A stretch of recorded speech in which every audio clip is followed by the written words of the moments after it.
Olá,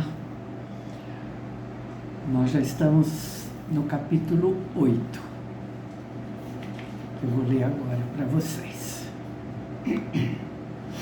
De estatura média, força hercúlea, cabelos negros, pele morena, curtida de sol, o encantador de serpentes Cetal fazia amor com a sua deliciosa esposa núbia, Lotus, cujo corpo esguio e bem torneado era um permanente apelo ao prazer. O casal vivia na orla do deserto, longe do centro de Mênfis, numa espaçosa casa que lhe servia também de laboratório. Diversos cômodos estavam cheios de frascos de gargalo estreito, em diversos tamanhos, e de objetos com formas bizarras, que lhes permitiam trabalhar com o veneno dos ofídeos e preparar as diluições indispensáveis aos médicos. A jovem núbia era de uma maravilhosa flexibilidade e prestava-se às inúmeras fantasias de Cetal, cuja imaginação parecia inesgotável. Desde que a trouxe para o Egito, após terem casado, ela não cessava de espantá-lo, pela forma de que, como o seu conhecimento dos répteis era tão profundo e sutil. A paixão comum permitia-lhes progredir constantemente e descobrir novos remédios, cuja preparação exigia longas experiências. No momento em que Cetal acariciava Lotus, a cobra doméstica ergueu-se na soleira da porta. Um visitante, constatou Cetal. Lotus observou o esplêndido réptil. De acordo com a forma como se balançava, logo sabiam tratar-se de um amigo ou de um inimigo. Cetal saiu do leito aconchegante e segurou um porrete. Embora confiasse na cobra, cuja calma era bastante tranquilizadora, aquela invasão noturna não lhe indicava nada de bom. Escutou um cavalo a galope estacar a alguns metros da casa e seu cavaleiro saltar para o chão. Ramsés, você em minha casa em plena noite? Estou incomodando? Para dizer a verdade, um pouco. Lotus e eu... Lamento interrompê-los, mas preciso de sua ajuda. Cetal e Ramsés tinham feito os seus estudos juntos, mas o primeiro recusara as carreiras da alta administração para se consagrar aos seres que, segundo ele, possuíam o segredo da vida e da morte, as serpentes. Imunizado contra o seu veneno, submetera o jovem Ramsés a uma grotesca prova, incumbindo-o de encontrar a senhora do deserto, uma cobra particularmente perigosa, cuja mordedura era fatal. A amizade sobrevivera a esse confronto, e Cetal pertencia ao restrito círculo de fiéis, nos quais o futuro faraó depositava total confiança. O reino está em perigo? Menelau ameaça matar os reféns se não lhe entregarmos Helena. Que bela história! Por que não se livra dessa grega que provocou a destruição de uma cidade inteira? Trair as leis da hospitalidade rebaixaria o Egito ao nível dos bárbaros.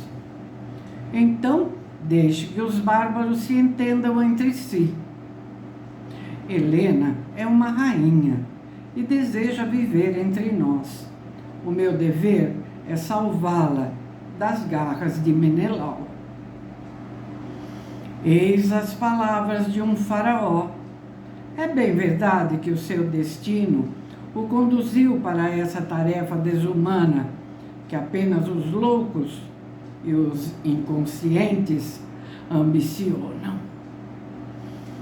Tenho que tomar de assalto o barco de Menelau, poupando a vida dos reféns. Você sempre gostou de desafios impossíveis. Os oficiais superiores dos regimentos aquartelados em Mênfis não me apresentaram nenhuma boa ideia para tão difícil missão. As que me apresentaram só levariam a um massacre. Isso o surpreende? Você tem a solução. Eu? Você quer que eu me torne um soldado e tome os barcos gregos? Você não. As suas serpentes, sim. E o que você pensou? Antes do amanhecer, alguns nadadores deslizarão pela água sem ruído até os barcos. Escalarão as amuradas com um saco cheio de serpentes e as soltarão na ponte do convés, atirando-as em cima dos gregos, que guardam os reféns. As serpentes picarão alguns soldados e, pegos de surpresa, nossos homens aproveitarão para atacá-los. Plano astucioso, mas bastante arriscado.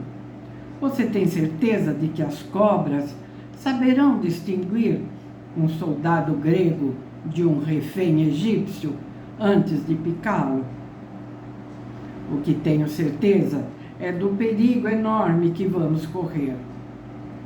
Vamos? Claro, pois você e eu faremos parte da expedição. Você quer que eu arrisque a minha vida por uma grega que nunca vi? Vamos nos arriscar pelos reféns egípcios. O que será da minha mulher e das minhas serpentes se eu morrer nessa estúpida aventura? Receberão uma pensão vitalícia, eu prometo. Não, é muito perigoso. Quantos répteis teríamos de sacrificar para atacar esses malditos gregos? Seus répteis serão pagos pelo triplo do preço. E, além disso, transformarei o seu laboratório experimental num centro de pesquisa oficial. Cetal olhou para Lotus, de incrível beleza na noite quente de verão. Em vez de estarmos discutindo bobagens, já devíamos estar com as serpentes nos sacos.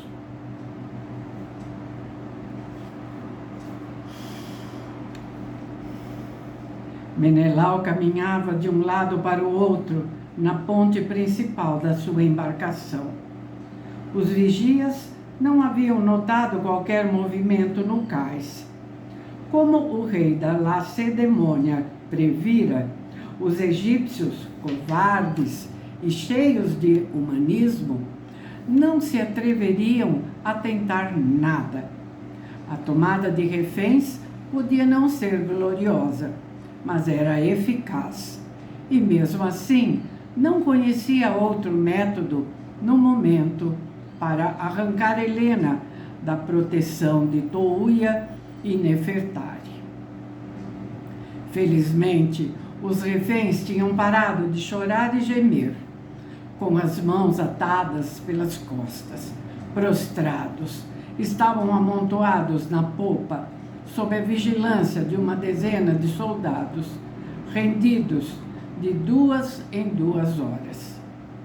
O ajudante de campo de Menelau aproximou-se dele. Acha que nos atacarão?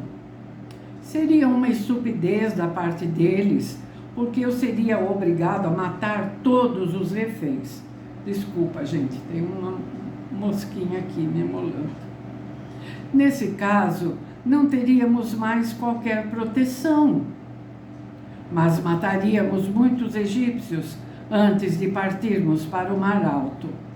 Fique certo de uma coisa: eles não porão em perigo a segurança dos seus compatriotas. E tem mais: recuperarei Helena de madrugada e regressaremos à casa. Vou sentir saudades desse país. Está louco? Não vivemos felizes e em paz em Mênfis? Nascemos para a luta, não para a preguiça. E se tentarem matá-lo quando regressar? Na sua ausência, as ambições devem ter se multiplicado. Ainda tenho a força da minha espada. Quando virem Helena dominada, compreenderão que o meu poder ainda é o mesmo.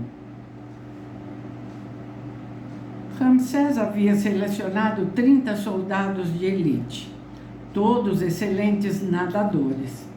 Setal, por sua vez, mostrara-lhes como abrir o saco para deixar passar a serpente sem ser mordido. Todos os rostos estavam tensos, mas o regente dirigiu-lhes um discurso inflamado para fomentar-lhes o ardor no combate. Sua convicção, aliada à força serena de Setal, convenceu o comando da sua capacidade para vencer. Ramsés lamentava ter ocultado à mãe e à esposa a sua participação no plano, porque as duas não o deixariam envolver-se em tal loucura. A responsabilidade do ataque seria apenas sua. Se o destino devia conduzir o filho mais novo de Sete ao poder supremo, permitir-lhe-ia ultrapassar com êxito mais aquela prova. Setal falava com seus répteis dentro dos sacos fechados, proferindo estranhos encantamentos para acalmá-los. Aprendera com Lotus as sequências de sons sem significado para os ouvidos humanos, mas bastante convincentes para o ouvido misterioso das serpentes. Quando Setal concluiu que suas estranhas aliadas estavam prontas, o pequeno grupo dirigiu-se para o Nilo. Os soldados entrariam na água na ponta do cais principal, sem que os vigias gregos percebessem. Setal tocou no pulso de Ramsés. Um instante. Olhe, eu poderia jurar que o barco de Menelau está soltando as amarras. Setal não se enganara. Fiquem aqui. Ramsés largou o saco contendo uma das víboras e correu em direção ao navio grego. A luz prateada da lua iluminava a proa onde se encontravam Helena e Menelau. Este último mantendo-a apertada contra o peito. Menelau! Gritou Ramsés.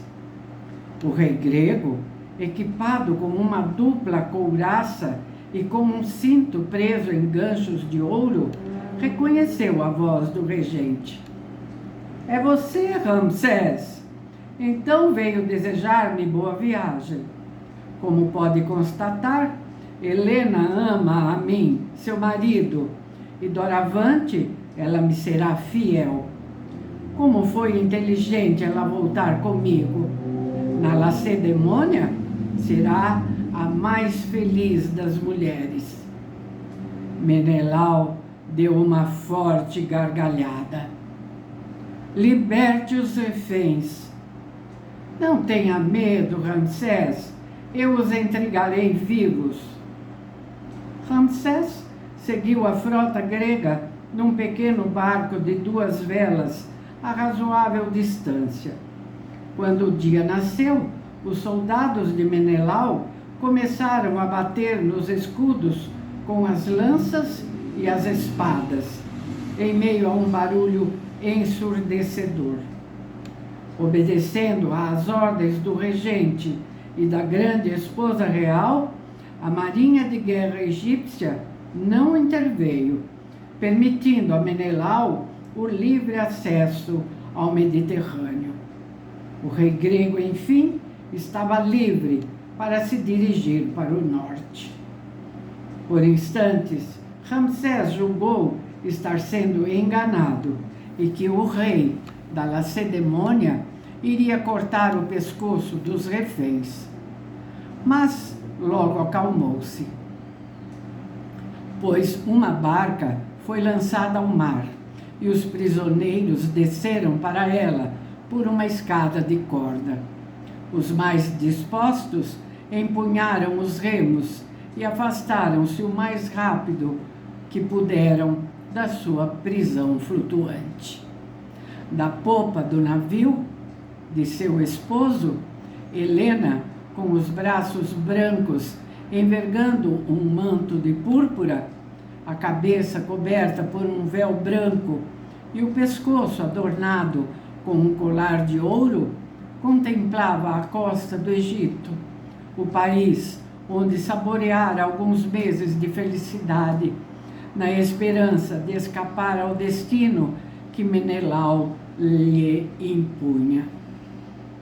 Ao ver os reféns ficarem livres do alcance das flechas gregas, Helena deslizou a parte superior de um anel de ametista que trazia na mão direita e bebeu o líquido do minúsculo frasquinho de veneno, roubado de um laboratório de Mênfis. Havia jurado a si mesma não terminar seus dias espancada e humilhada no gineceu de Menelau. Menelau, o pérfido, triste vencedor da guerra de Troia, transportaria para a Lacedemônia apenas um cadáver e seria para sempre ridicularizado e desprezado.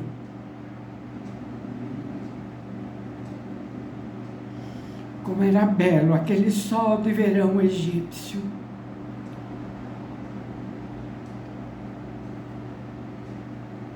Como gostaria de ter perdido a brancura da sua pele, adquirindo a tez morena das belas egípcias,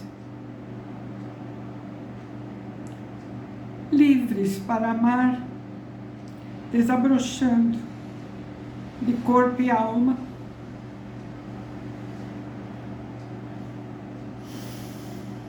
Helena resvalou suavemente para o chão, com a cabeça inclinada sobre o ombro e os olhos abertos, como se contemplando o céu azul.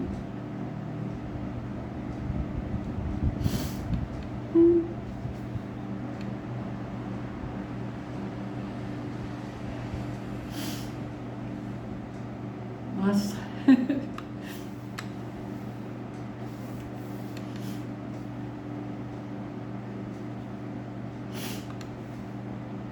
É isso.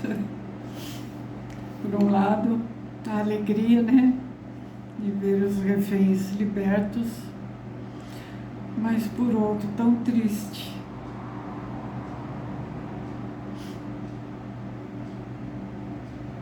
Destino de Helena.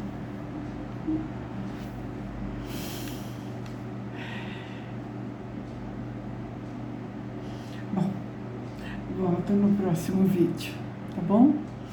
Pra gente ver a sequência aqui dos fatos. Tá bem? Até lá. Obrigada pela companhia, viu?